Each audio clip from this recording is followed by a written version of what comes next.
We're going to do our discussion after I go to the bathroom. Then It makes a good jump cut because I can cut that part out as long as we haven't started talking yet, so it's easier to cut. what, that statement you just made? No, just the fact that I'm getting Oh, sweet mother of Bacon!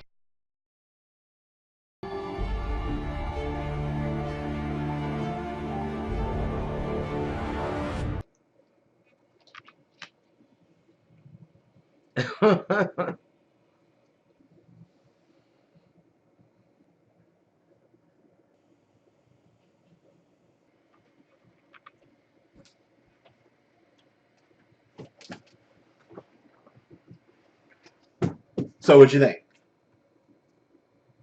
But it's taping. Yeah, I didn't stop it from taping. Oh my God, I've been yarning and everything. Yeah, I'll just edit sitting it out. here drinking water and blah blah blah. But what did you think of the episode? Now this episode I really liked because there were a few twists. What a twist! For one, with the guy named Johnson, big what OAP OOAD whatever OPA. OPA. Our Planet's Alliance. You know, this guy. I still want to know what was on that that recording that he took out of the Martian guy that died, but I'm sure a lot more than it probably was still recording. It's like a black box kind of thing, you know what I mean? No, but like it probably was still recording, you know, even though he was dead, you know. I mean, that's actually, yeah, I guess it's possible. Yeah, I mean, it's a recorder. Yeah. Unless he turned it off, well, it's still recording.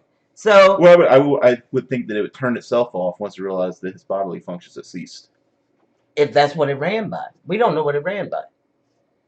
But This then makes sense to me. Go to the other recording. Mm-hmm. The other boy. So we when now Miller know got the TV station because everything seems to be centered around that. Yeah, but I think Miller was surprised that he couldn't trust to find out that his commanding officer. Yeah, but was really working for the OPA. I told you someone was right about her. Dawes tried to warn him several times that things were changing and he needed to make sure he was on the right side. Well, I told you, you know, something wasn't right about it. So what do you think about Dawes? Do you think he's? I mean, obviously he's willing to do whatever he needs to do to achieve his objectives, but do you think he's more or less genuine? Do you think he was basically being honest with Miller about what he basically wants? And well, there was a sense of sincerity, I think, about a few things, especially with the story about his sister. Yeah, about a few things, and his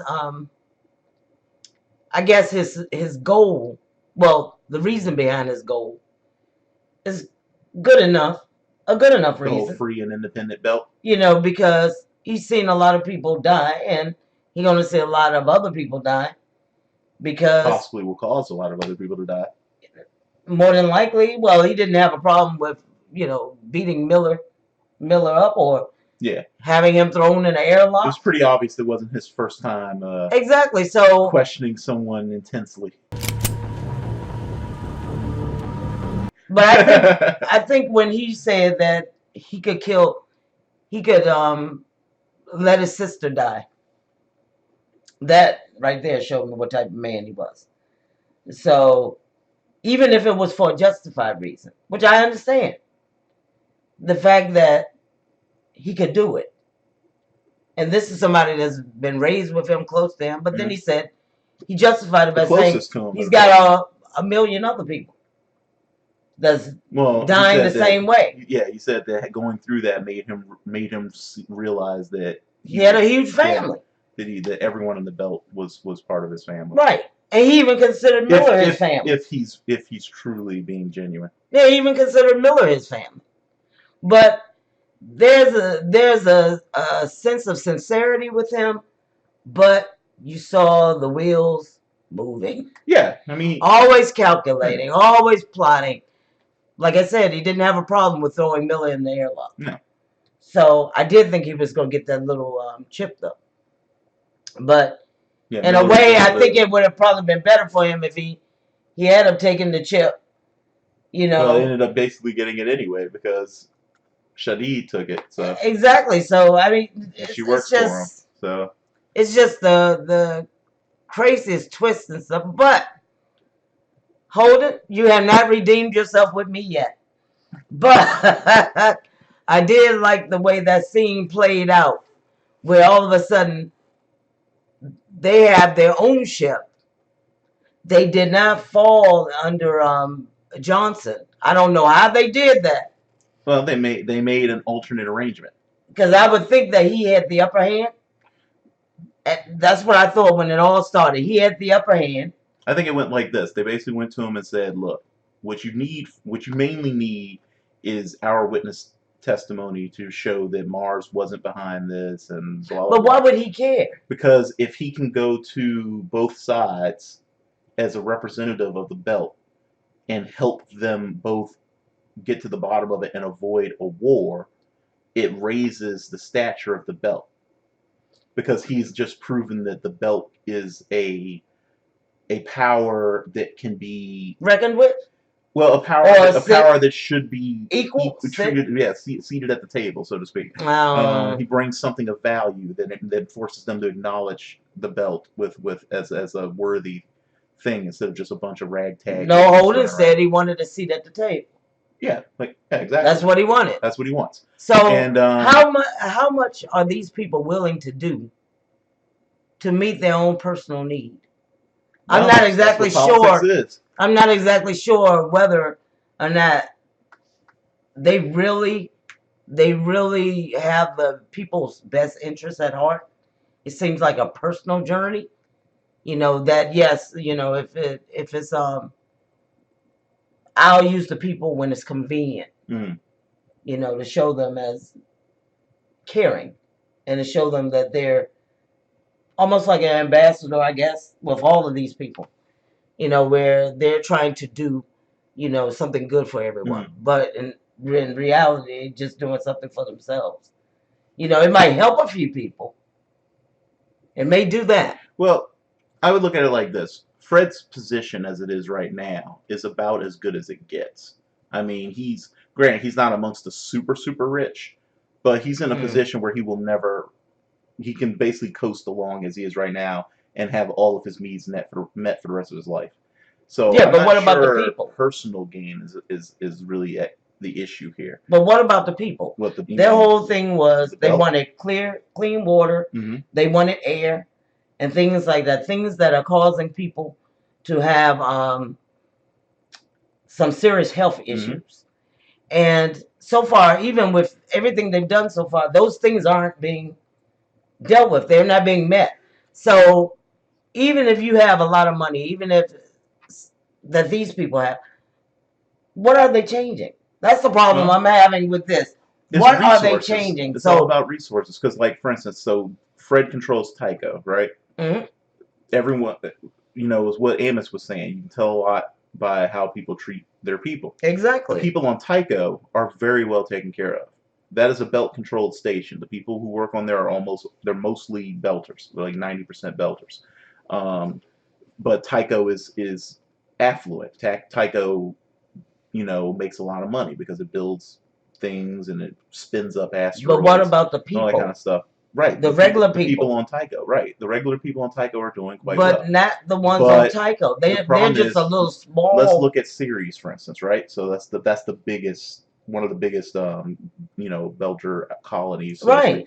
But you got to remember, who's it controlled by? Tycho's controlled by Tycho. You know what I mean? But Ceres is controlled by Earth. Remember, every time you see Ceres, it says, what does it say underneath? UN Protectorate, right? So then you have where Mateo and his uncle were. Diogo and his uncle Mateo. They were out, collecting an asteroid for processing. But the reason why they were shaken down by those Martians is they were technically in Martian-controlled space. So the Martians had the right to come on and harass them, make sure they weren't smuggling things, or make sure that in this case that his taxes were paid up, which they weren't. Well, I guess it was a good thing Mateo was, thrown out of the airlock. Diogo was the one that started out the airlock. He was thrown out the airlock. What do you think about that? Do you think Diogo's going to survive? I mean, space is massive. He survived because we saw him. No, he's alive at that moment, but do you think he'll survive? I mean, he's out in the middle of nowhere. There's no ships near him. He had to have survived because we saw him in a previous episode. A previous episode. Yeah. This isn't a flashback. Do you ever look at someone and wonder what is going on inside their head? You sure? Positive. This is not a flashback. Okay, see, some things I thought were like flashbacks. When they do a flashback, they'll tell you. Remember how like when we did Anderson Station, it said 11 years ago? You know, they'll say it's a flashback. Well, who knows whether he's going to survive? Hopefully he will. More than likely, what you calling them going to pick him up. You know how they talk about finding a needle in a haystack? No, more than likely holding them, they're going to pick him up and he's going to become part of it. Finding a human being floating around in space is like finding a needle in a haystack, in a haystack, in a but haystack. I can almost bet. Like, I can almost bet. So you think that the Rocinante's just going to randomly... All of a sudden they just run into him out in space and they pull him in. I tell you what, if that happens, all of them need to do mega billions or whatever the lottery is in their time, because that'll be make them the luck of that would be absurd. We will see, but all of a sudden, Miller realized he couldn't trust anyone, especially not the police department. Without his position as Star Helix, he's basically nothing now. He may be basically nothing, but you don't buy that many spies over a period of time. He has developed a network and everything. That you can't rely on something.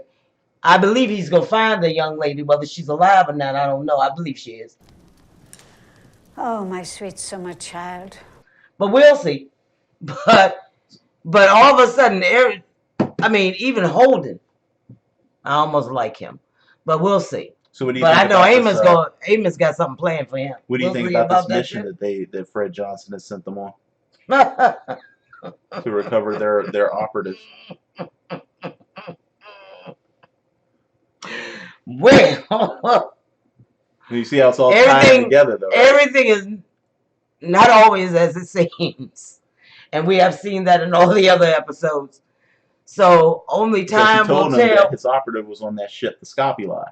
Well, that's the same ship that Miller had uncovered in his investigation. Well, only time will tell, but either way, all of us gonna go back to the Phoenix. Phoebe. I don't know why you call it Phoebe. I call everything all sorts of names. But it's not that I am not interested. I just don't hold on to names as readily as my son does.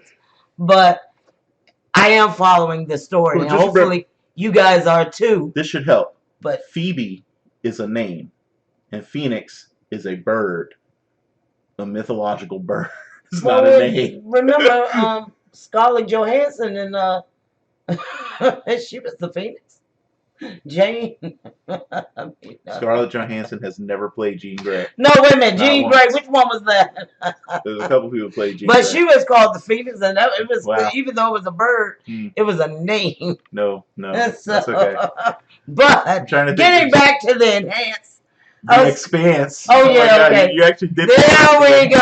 There we go. You actually did it. We I said I wasn't going to do it. The video, and you actually did it. I said I wasn't going to do it. You actually called it the Enhance on video. So now everybody out there knows that you keep calling the Expanse the Enhance. And I'm sure they're going to talk about that in the comments, because that is hilarious. It's genuinely hilarious. But I know the name. But I know. But I did mention it earlier that, oh yeah, it's about time for us to go back to the Enhance. The Expanse. But trying to think. But I don't know. So we'll see whether or not, even though they call it the Expanse, whether the word Enhance is a good name also for the show. Oh, and Holden and crew are being silently observed by a Vossaralis spy that she got off of that guy by threatening him. Well, we saw that. We saw that one instance. Mm-hmm. Well, he was also on the ship. He was part of the crew that was changing things on the ship for Fred. Yeah, but is he still there? I don't know. Yeah. Well, I do know, but yeah. Isn't that something? All the things, the plot thickens. You think he's stowed away? How you gonna watch somebody if you? Makes sense. That makes sense. All of a sudden they gonna have a crew. People gonna just show up. What, you think he's stowed away and he's gonna become part of the crew? Yeah. That's adorable. That'd be interesting. All of a sudden you gonna have a whole bunch of people. He could be useful. He's got that ability to monitor stuff with his eyeballs. Yeah, on this new ship. Oh yeah, the rosey. So maybe he's one of those brokers too, but a different type of broker. Well, no, he's a spy. That's what he does. He's a spy. Well, the other one was a spy too. It seemed The data broker. A lot of Well, information. no, data brokers aren't spies so much as they're people who gather information and sell it. That's what they do. He was Keanu Reeves. Oh, from that terrible. No, he wasn't a data broker. He was a transporter. You know about Johnny Mnemonic? Yeah, I mean, why not? I like that movie. Did you guys like that movie? Terrible damn movie. No, I mean some of the stuff. Terrible. I mean, he's like sitting there. And this is sad though, because one of the things that I actually genuinely thought was cool from Johnny Mnemonic was the little thing he would do when the data was leaking. Exactly. He would start doing the. He put me in my Matrix to be honest. Oh, Jesus, shit.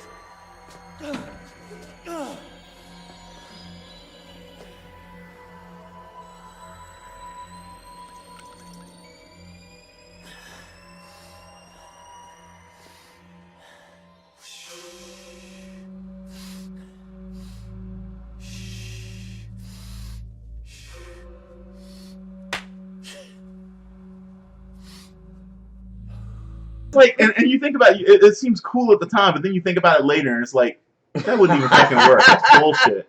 Well, look back at the Matrix. Well, the biggest dumb thing about I love the Matrix. I love the Matrix. Every last one. But the only real dumb thing about the Matrix was the whole idea of using humans as a power source. We're so energy inefficient; we'd be the dumbest power source. But we're filled with electricity. No, it's not really that much. There are plenty of other. You saw how many they had in the battery but you know what? They should have just made billions of tanks full of electric eels. That would have been a whole lot more power. But also, maybe they didn't have any animals. It was a dumb reason. What they should have gone with was that the machines were using our excess data processing capability in our brains to help with their computing systems or something like that. That would have made more sense. I just found it very interesting that you had a bunch of people as batteries. Yeah, giant batteries. I mean, Everyone that's born. It didn't really matter. What really mattered was the setup for the story. Oh, pardon me. We're getting way off topic. Yes, we are. But I like movies. I think on that note, since we're not even talking about it anymore, we've got some good references. We may as well go ahead and wrap this video up. No, you saw good references too. I know you did. Thank you for watching Season 1 of the Enhance, because my mom can't and I might not remember them by the time we get to the next one. But anyway, thanks a lot, guys. Again, we'll see you on the flip side, because we're going to continue this binge after I get some soup going, because that's what I'm going to go do. I'm going to make some soup, and then we're going to come back and we're going to get into episode 7. Bye-bye. Thank you for joining. Take care. Bye.